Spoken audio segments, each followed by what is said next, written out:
বন্ধুরা, দেখো সকাল সকালে কিন্তু ঘুম থেকে উঠে একদম ফ্রেশ ট্রেশ হয়ে তোমাদের মাঝে চলে আসছি। তো চলো, আমি এখন ডিউটিতে যাব, রেডি হয়ে তারপর আবার আসছি। হ্যালো এভরিওয়ান, আসসালামু আলাইকুম, welcome back to my channel. তো কেমন আছে তোমরা সবাই? আমি তোমাদের সাথে আছি বিডির সাথে। তো চলে আসছি তোমাদের সাথে নতুন একটা ব্লগ ভিডিও নিয়ে।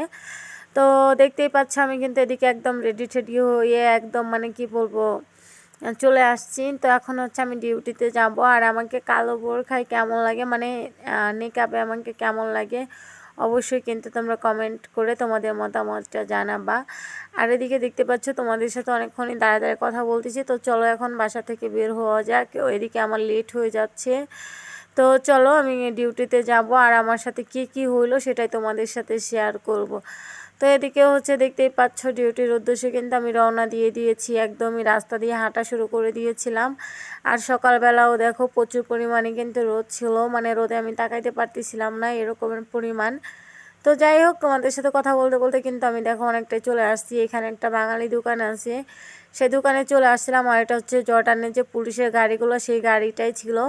তো অনেকেই এখন ভাবতে পারো যে আপু তুমি নাকি ডিউটিতে যাবা, তাহলে ফলের দোকানে কি করতেছো? তো সেটা তোমাদের সাথে একটু পরেই শেয়ার করব। তো এদিকে দেখতে পাচ্ছ আমি কিন্তু চলে আসছিলাম দোকানে, ফলের দোকানে। আর এখান থেকে মানে আমও নিয়ে নিয়েছি। আর এখন কোথায় কোথায় আম পাওয়া যায় সেটা কিন্তু তোমরা কমেন্ট করে জানাবা। এদিকে দেখতে পাচ্ছ এদিকে ছিল হচ্ছে আপেল, আরও অনেক রকমের নানান রকমের ফল ছিল।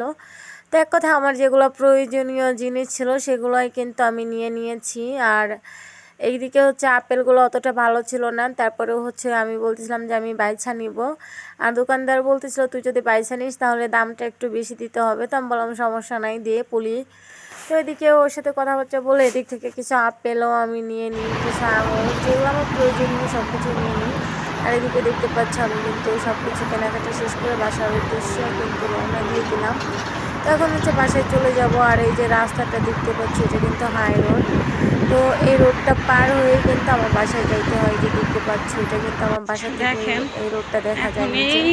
আর এই যে দেখতে পাচ্ছ আমার শত্রু, আমার দুশ্মন, আমার দুশ্মন এই জন্যই বলি কারণ আমার হচ্ছে উঠতে খুবই কষ্ট হয় এই সিঁড়ি দিয়ে ওঠানামা করতে। তো এদিকে দেখতে পাচ্ছ তোমাদের সাথে কথা বলতে বলতে গল্প করতে করতে বাসায় চলে আসছি। আর বাসায় এসে কিন্তু একটা আমও আমি ছুলে নিচ্ছিলাম, কারণ আমার অনেকটাই ক্ষুধা লাগছে। আর তোমাদেরকে বললাম না যে আমি হচ্ছে ডিউটিতে যাইতে চেয়েছিলাম, তো ডিউটিতে তো আর যাওয়া হলো না, বাজার করে নিয়ে ঘরে আসছিলাম।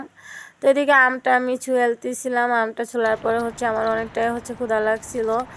তো ঘরে হচ্ছে ভাত ছিল না, তো যাই হোক সেই জন্যই আমি হচ্ছে আইসে একটা আম মাখায় নিতেছিলাম। আর তারপরে হচ্ছে গিয়ে আমটা খাওয়া দাওয়া করে তারপরে মানে আমটা খেয়ে নিব, খেয়ে হচ্ছে তারপরে আমি রান্না বসায় দিব।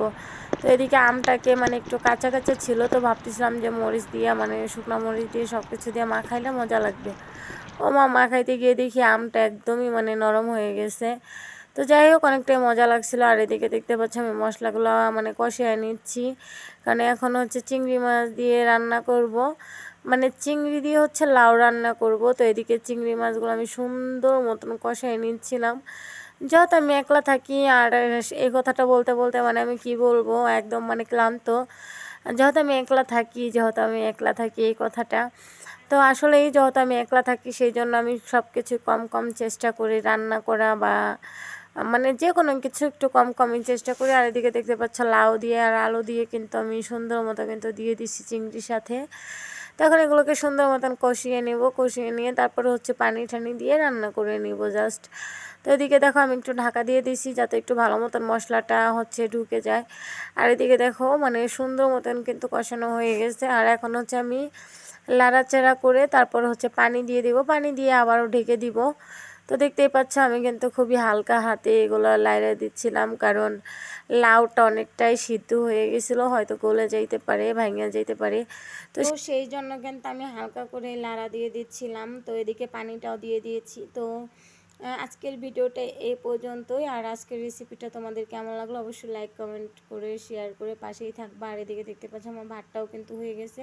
তো আজকের ভিডিওটা এখানে শেষ করতেছি। সবাই ভালো থাকবা, সুস্থ থাকবা, দেখাবো পরবর্তী